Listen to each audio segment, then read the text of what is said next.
There's an expression in leadership that the line manager sets the weather.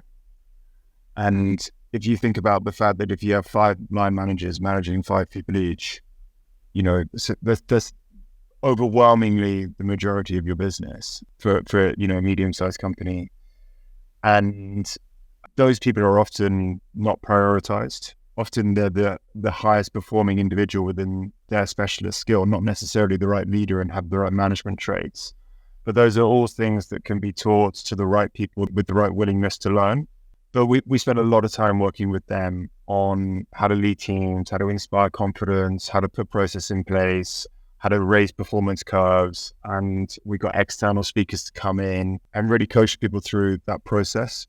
How did you identify who would be the right person to focus on and help become a better leader, and who just wasn't kind of up to the challenge? There's a lot of answers that I'll try and give you the short one.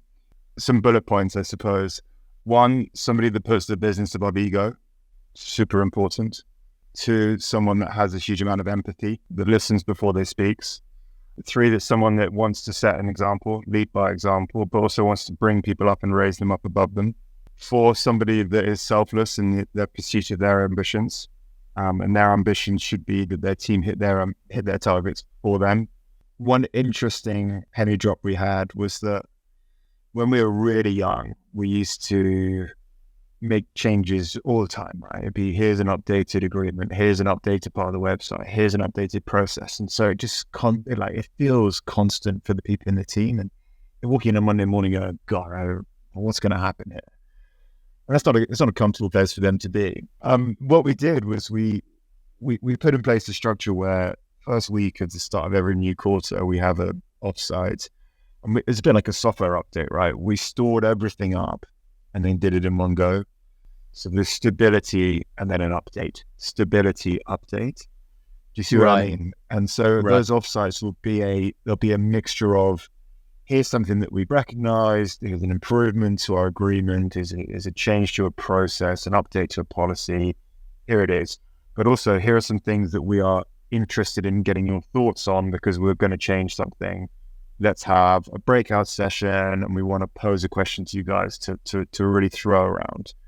And what you're trying to do is get the best parts of their input, but not necessarily it be the place where they make the decision and you have to go with it, because sometimes that's not the right thing to do for the mass as well. I always wanted to be quite generous with our holiday leave, like our annual leave allowance, and went through kind of a couple of different structures early on, didn't work. And we landed on one that is perfect, absolutely fits the bill.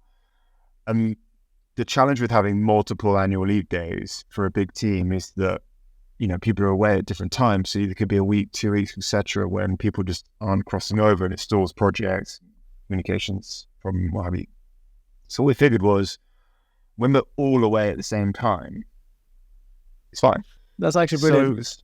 So we have 3 company shutdowns a year, 4 company shutdowns. They're non-mandatory, but they don't cost holiday days. So you might as well, right? So one at Easter, one in August, and then one at Christmas. What it means is you have this kind of end of term feeling where before Easter, it's like, come on, let's get that done before the end of term. Let's get it done. And then poof, relax. Company shutdown. Wow. You can probably switch off because everybody's off. So ask yourself the question, what's it like to live your life misaligned with your values? And the words that always come out are, it's depressing, feel lost, feel demotivated, not engaged. And all the words are really, really negative, right? And so you flip it on its head and you go, what's it like to live a life aligned with your values?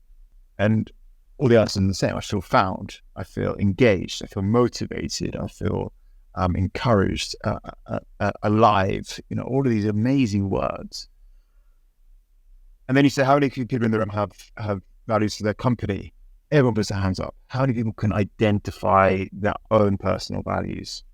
Written down, they're aware of them and they're a big part of their life. Very, very few people, if any, put their hands up. And so what I try and do is encourage people to go through a process of identifying what those values are. What are the things that really fill their cup, that are really important to them?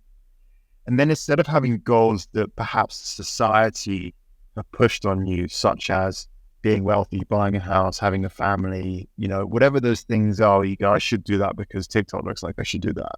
Yeah. Look at goals which are aligned with your values. So, for example, one of my values is wellness. I want to be mentally and physically well, really important to me. So I don't ask myself the question, like my goal when it comes to wellness isn't something ascetic because it's not important to me. When I drill it down, what do I want? I want a long, happy, healthy life.